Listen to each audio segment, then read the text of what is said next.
Today what we're going to be talking about is how you can land your dream job at Google.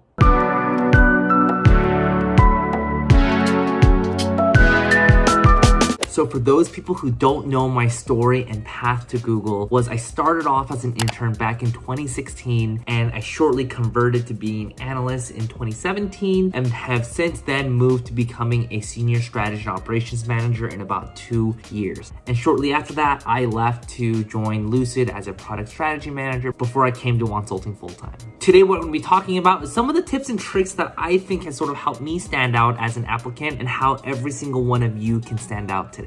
So for you to apply to Google, you need 3 things. So part 1 is all about finding the right jobs and opportunities. One of the biggest mistakes I see people making here is that when they apply for companies like Google or Facebook, they'll apply to roles that have 5 years of work experience minimum requirement, and they'll only have 3, or they'll only have 1, or they might even still be a student. The fact of the matter is, for these bigger companies, you're going to be competing against people who meet the minimum requirements and more. So how do you find those opportunities? You find these opportunities by going onto the Google career website and making sure you filter for those right roles. So let's go through an example. So let's say that you're interested in marketing. So you want to search for marketing and you want to add these filters just so that you're finding the right job opportunities that's relevant for you. So if you scroll down just a little bit, you'll find Google's APMM program. Right off the bat, if you're interested in marketing and you go through the list and you have less than 3.5 years of full-time work experience, you know that this is the right job opportunities for you. A quick sanity check that you can do to see whether or not you're actually fit for the role is looking through the qualifications and seeing whether or not you have a project that sort of describes every single one of those bullet points. If you feel like you have relevant experience that describes a lot of those qualifications,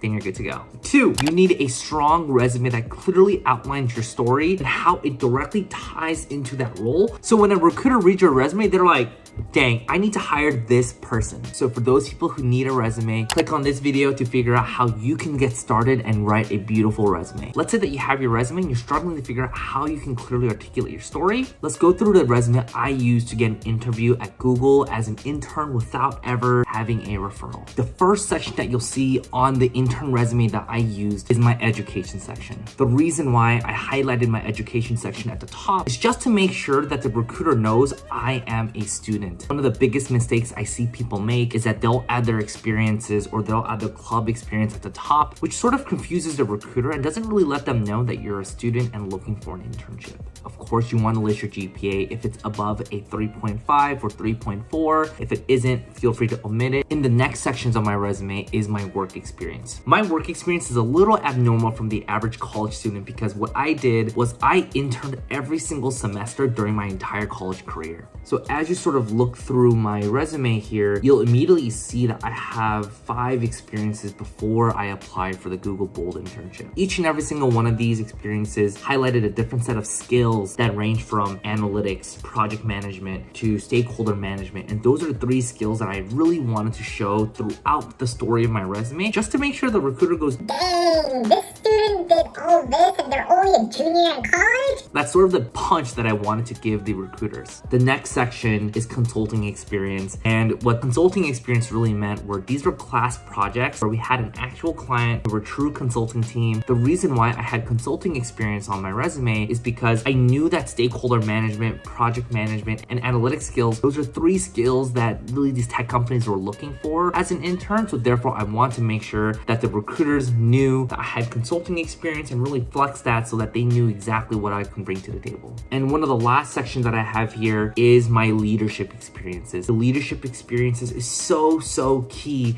because believe it or not, a lot of the problems that you're gonna face as an intern or even full-time working at Google are very similar experiences to the challenges that you'll face running an organization. So during my college career, I really highlighted the 4 main organizations that I worked with and demonstrated some of the impact that I've been able to have in those organizations. And last but not least, skills and interest sections, which I think are honestly one of the most underrated sections that you can have. On one line, I have my computer skills just to show people, hey, these are some of the tools that I'm familiar with. And lastly, I had my interest section, which allowed me to get a lot more conversational with the recruiters and my interviewers, which allowed me to really pass and do well on my interviews. 3, how you can use LinkedIn to stand out. So for a program like APMM, chances are there's always going to be a program lead who's sort of managing that program and who dictates all the hiring hiring and sort of how all that stuff comes into play. When you go onto LinkedIn, you want to type in program lead APMM, and the second thing you want to do is filter for the company that you're interested in, which in this case, it'd be Google. So right off the bat, what you'll find, Sabrina Van Cott, who is an Associate Product Marketing Manager Program Lead in EMEA. So for those people who want to travel to Europe and want to be in Google's APMM program, she is the person to talk to. Let's go onto her profile. Now that we're on her profile, a couple things we want to look for. We want to see whether or not she actually is the program lead for the APMM program. If you see here, she runs their APMM Manager Initiative, Curriculum Learning and Development. She is the EMEA, which is Europe, point of contact, and advocates for regional needs in the team. The key thing that you want to do is you want to click connect and add a message similar to this. So the recruiter knows exactly who you are and why you're reaching out. And the hope is that Sabrina is going to accept your connection request and make sure that you follow up with them when they do. But let's say that you've already reached out to Sabrina. Sabrina hasn't gotten back to you. Who else do you reach out to? If you scroll down this list here, immediately you'll find the APMM Recruiting Program Manager at Google, and her name is Katie. Let's click on Katie. So if we scroll down just a tad bit, you'll see she is leading a team of high-performing recruiters responsible for hiring across core business functions in EMEA. And similarly, she's also the APMM Recruiting Program Manager. So we know that the Katie literally leads the recruiting teams for Google's APMM program. So we got to make sure we connect with her and make sure we follow up. And we want to give a similar message structure as this. So once you complete all three resources, the most important thing is that you never give up. Always remember that even if you get rejected today, that doesn't mean it's a no. That always means it's a not yet. And once your time comes, you'll get one of these and you'll be part of the Googler family for life. Give us a thumbs up. Make sure you click the subscribe button, hit the notification bell to be notified for upcoming videos, and I'll see y'all soon.